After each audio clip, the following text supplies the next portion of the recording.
Hi friends, அவள் பெயர் ரஞ்சினி. சீக்கிரமாக வந்து குளிங்களேன், பாத்ரூம் காலியாக இருக்கு.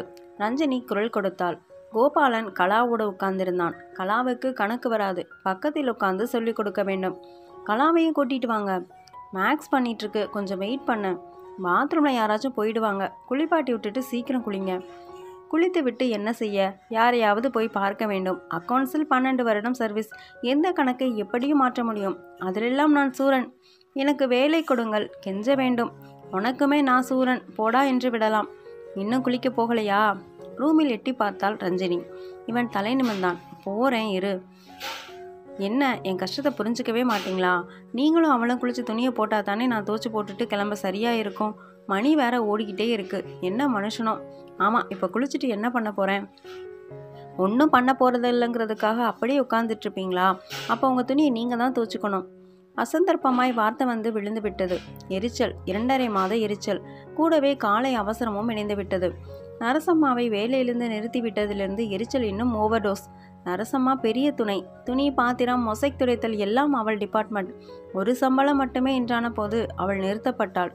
நாம் 2 பேருமே செஞ்சுப்போம். அடுத்த வேலை கிடச்சி செட்டில் ஆன உடனே திருப்பியும் அவளை கூப்பிட்டுக்கலாம். கோபாலன் சொன்னதுதான் நியாயமாகப்பட்டது. பேப்பர், கேபிள் டிவி போன்ற உபரி செலவு கட்டுப்பாட்டில் இதுவும் ஒரு அங்கமானது. அம்மா, பவுட்ரு போடு. கலா துண்டை கட்டி கொண்டு நின்றாள். குளிச்சாச்சாடி கண்ணு? அப்பா குளிக்கிறாங்களா? பவுட்ரு போட்டு ஸ்கூல் கவனம் மாட்டி விட்டாள். அப்புறம் வேலை சரசரவென பறக்க துவங்கியது. கோபாலன் பேசவில்லை. கலாவை ஸ்கூலில் விட்டு திரும்பினான். ரஞ்சினி போவதையும் பார்த்து கொண்டிருந்தான். எதுவும் சொல்லவில்லை. நெரிசல் அவ்வளவா இல்லை. இன்னும் 1-2 ஸ்டாப்புங்குக்கு பின் சீட் கிடைத்தாலும் கிடைக்கலாம். கம்பியோரம் சாய்ந்து கொண்டாள் ரஞ்சினி. மீண்டும் கோபாலன் ஞாபகமே வந்தது. எல்லாம் திமிர், வேகம். கல்யாணமாகி ஒரு குழந்தை இருக்கிறது என்ற எண்ணம் இருந்தால் பவ்யம் வந்திருக்கும், சண்டை வந்திருக்காது. 12 வருட வேலையை விட்டுவிட்டு வந்திருக்க தோன்றாது. அப்படி தோன்றியது என்றால் என்ன அர்த்தம்? திமிர் தவிர வேலை கிடைக்காமலா போய்விடும். அதுவும் என் 12 வருட சர்வீஸ் சாமர்த்தியத்துக்கு என்ற பேச்சு. தொட்டா சின்னிங்கி. எப்படி 12 வருடம் ஒரே கம்பெனியில் குப்பையை கொட்டினார் என்பதே ஆச்சரியம். பிடிக்காமல் தான் இருந்தார், வாய்ப்புக்காக காத்திருந்தார் என்றுதான் தோன்றுகிறது. எந்த அலுவலகத்தில் பிரச்சனை இல்லாமல் இருக்கிறது? ஆனால் எல்லாமே இவருக்கு பூதாகரமானவை. அதைவிட தான் புத்திசாலி என்ற நினைப்பு வேறு. ராமசாமி உருவில் வாய்ப்பு வந்தது. சண்டை போட்டுவிட்டு டைப் பண்ணி ரெசிக்னேஷனை கொடுத்துவிட்டு வந்துவிட்டார். திறமை இருக்கிறவனுக்கு எங்கே போனாலும் வேலை உண்டுமா? பாரு, எம்டியே ஓடி வரானா இல்லையான்னு. யாரும் வரவில்லை. வீணான சண்டை என்றுதான் வழியில் பார்த்த கௌரி சொன்னாள். இவர் ஏதோ செலவுகளை வேறு என்ட்ரிகளாய் மாற்றி போட ராமசாமி கேள்வி கேட்க திமிராய் பதில். இதை இப்படி தான் அக்கௌண்ட் பண்ணணும்னு கூட தெரியாதவனையெல்லாம் அக்கௌண்ட் சீப்பாக போட்டு உருப்பிடுமா கம்பெனி ராமசாமி பக்கம்தான் நின்றது. பெரிய தவறை கண்டுபிடித்து விட்டதாக கூட பாராட்டினார்களாம். இருக்கலாம். இவர் செய்வது பலதும் எல்லா நேரமும் சரியாய் இருப்பதில்லை. குறைந்தபட்சம் சண்டை போடாமல் இருந்திருக்கலாம். அம்மா ஐயா என்று காலில் விழுந்தாவது வேறு துணை நிறுவனங்களுக்கு மாற்றி கொண்டு போயிருக்கலாம். எம்டிக்கும் கோபாலன் மேல் நல்ல அபிப்பிராயம் ஏற்பட்டிருக்க வாய்ப்பில்லை. பஸ்ஸின் இறங்குபடியிடம் போய் நின்று கொண்டாள். அடுத்த ஸ்டாப்பில் இறங்க வேண்டும். இன்னும் 15 நிமிடம் இருக்கிறது. சீக்கிரமாகத்தான் வந்துவிட்டோம். என்னம்மா இப்படி வர?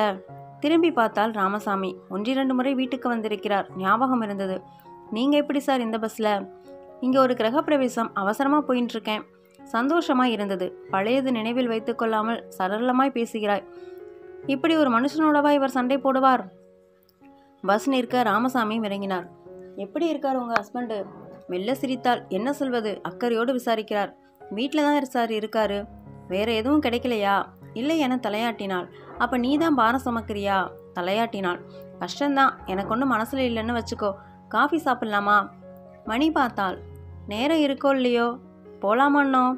போகலாம், அவசரம் இல்லை. லேட்டானால் ஹெச்எம்மிடம் சொல்லிக்கொள்ளலாம். முதல் பீரியடும் இல்லை. மின்விசிறிக்கு கீழே அமர்ந்து கொண்டார்கள். காஃபி போதுமென்றால் ரஞ்சினி. வருத்தமாக தான் இருக்கும், என்ன பண்ணுறது? பெரியவாளுக்கு மரியாதை கொடுக்கணும்னு தெரியணும். ஆஃபீஸ் முழுக்க சண்டை தான். எவனாவது இவனை நல்லவன்னு சொல்ல பார்க்கலாம். காபி வந்தது. குடிக்க துவங்கினார்கள். நான் ஒன்றும் பெருசாக கேட்டுடல. ஏண்டாப்பா இப்படி மாற்றி என்ட்ரி போட்டு அட்ஜஸ்ட்மெண்ட் வேலையெல்லாம் பண்ணுறேன். சண்டைக்கு வந்துட்டான். செய்திருப்பார். காஃபி டம்ளரை கீழே வைத்தாள். சண்டை போடாமல் இருந்தாலாவது ஏதாவது பண்ணலாம். இப்போவும் ஒன்றும் குடிமொழிக்கு போயிடலை.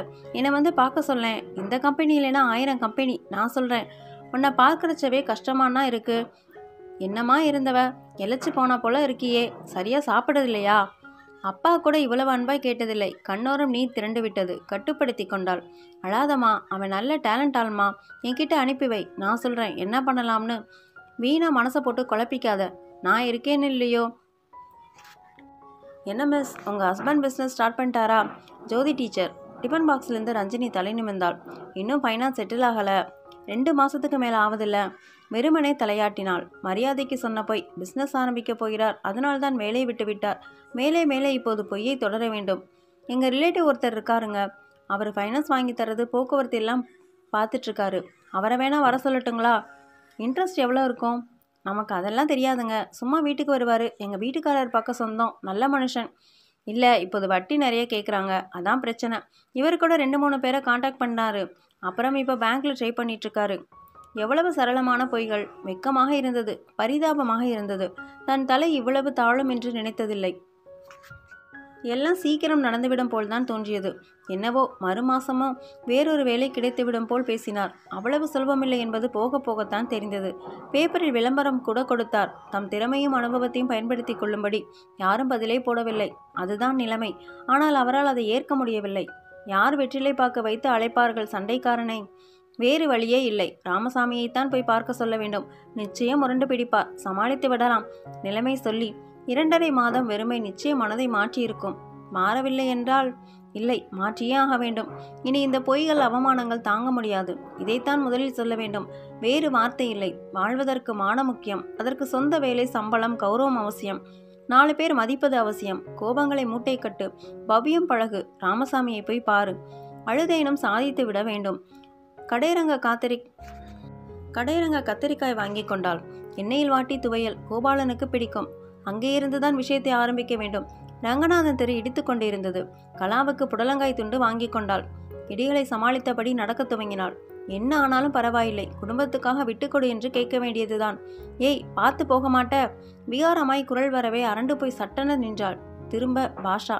ஐயோ, நீங்களாமா? சாரி, யாரோன்னு. கோபாலன் ஆஃபீஸ் பியூன் சைக்கிளிலிருந்து இறங்கினான். ஐயா எப்படிமா இருக்காரு? பாப்பா மெல்ல புன்னகைத்தாள். கூட நடக்க துவங்கினான். வேலைக்கு போறாருங்களா? பார்த்துட்ருக்காரு. காலையில் ராமசாமி சாரை பார்த்தீங்களா? மெல்ல சிரித்தான். என்னவோ போல் இருந்தது. ஹோட்டலுக்கெல்லாம் போனீங்களாம்? ஆமாம், அதுக்கு என்ன? இல்லை, சொன்னாரு. மறுபடி இழித்தான். ஆஃபீஸ் ஃபுல்லாக அதான் பேச்சு இன்னைக்கு. கூப்பிட்ட இடத்துக்கெல்லாம் வருவீங்கன்னு. தவறு சட்டென உரைத்தது. வேறு ஏதோ அர்த்தமல்லவா இதுக்கு? கோபம் கொப்பளித்தது. எவன்டா சொன்னது? பாஷா திகைத்தான். ரஞ்சனி கண்கள் கலங்குவது என்னவோ போல் தோன்றியது. ராமசாமி சார் தாமா, அவர் தான் எல்லார்கிட்டையும் சொன்னார். அவரை உங்களுக்கு நல்ல பழக்கமாம். சிரிச்சு சிரிச்சு பேசுவீங்களாம். நான் கூட்டா வராளா இல்லையான்னு பாருடான்னு சொல்லிட்டு இருந்தாருமா.